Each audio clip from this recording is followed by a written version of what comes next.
Assalamualaikum warahmatullahi wabarakatuh. Bismillah, alhamdulillah, wassalatu wassalamu ala rasulillah wa ala alihi wa ashabihi wa mawalah, amma ba'du. Jemaah salat maghrib Masjid Nurul Ikhlas rahimakumullah, melanjutkan kajian kultum kita dari tema muhasabah dan muraqabah. Pada bab berikutnya Imam Al-Ghazali menyampaikan satu judul, yakni bab muhasabah diri setelah beramal. Babu muhasabatin nafsi ba'dal amal, yakni mengevaluasi diri sendiri setelah melakukan satu perbuatan. Pada bab ini kemudian Imam Al-Ghazali menyampaikan satu ayat dari surah Al-Hasyr yang sering dibaca oleh imam-imam kita. Allah Subhanahu wa taala berfirman, Ya ayyuhalladzina amanu taqullaha wal tanzur nafsum ma qaddamat lighad. Wahai orang-orang yang beriman, bertakwalah kalian kepada Allah, wal tanzur nafsum ma qaddamat lighad, dan hendaknya setiap diri memperhatikan apa yang telah dilakukan untuk hari esok.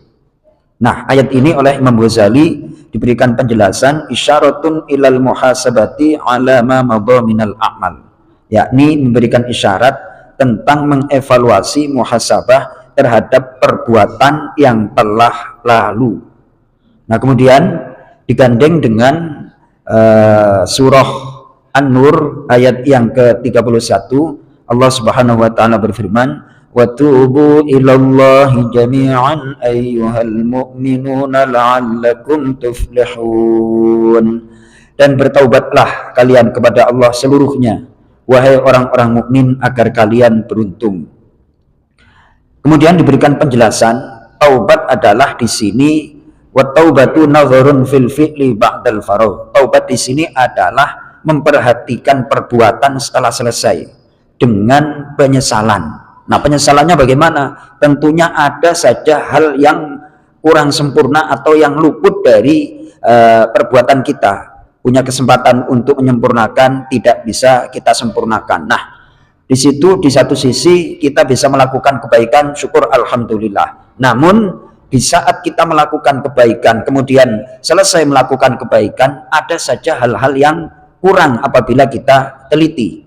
Maka dari itu kajian kitab karya Imam Al-Ghazali itu sebenarnya jangan sampai merasa puas diri, senantiasa meningkatkan kualitas, dilihat, diperhatikan secara detail apa nih dan segala macam. Mohon maaf, tadi saya kegiatan Zoom ada beberapa orang yang bersyukur ada seorang profesor itu, terus saya sampaikan, bukannya kalau S3 itu meraih gelar profesor bukannya nggak mampu, akan tetapi karena tidak mampu mengkondisikan jiwanya, bosen. Mulai dari TK mas itu yang namanya profesor berkutat dengan buku, nggak bosen-bosen dengan kayak gitu. Bedanya yang satu telaten, yang satu nggak betah. Terus saya juga merasa bahwa masa saya mulai dari dulu aktivitasnya buku, baca kitab, buku. Lama-kelamaan kan menurut nafsu kan bosen. Padahal itu adalah sesuatu yang terbaik. Kadang saya mampu untuk menulis satu, katakanlah kajian, namun kadang-kadang nggak nulis. Kenapa kamu nggak nulis? Ternyata jiwa itu jangan sampai dikasih ruang gerak, terus dipres. Nah, dipres itu artinya diberikan tanggung jawab agar dia tidak liar. Kalau jiwa sudah liar, melakukan kebaikan itu biasanya berat. Sholat witir contohnya. Saya kembali beberapa kali sholat witir. Sholat witir ketika bulan Ramadan bisa. Selepas bulan Ramadan, gara-gara setelah jam 10 asik dengan apa Mas Toto? Asik dengan HP. Akhirnya apa? Lewat itu yang namanya cuma 3 rakaat. 3 rakaat. Paling nggak sampai 5 menit. Sementara main HP, kita harus marahi diri sendiri, jangan marahi orang lain, marahi diri sendiri. Ini temanya tadi kata Imam Ghazali, wa taubatu nadharun fil fi'li ba'dal faragh minhu bin nadam. yakni bertaubat adalah memperhatikan perbuatan setelah selesai dengan penyesalan.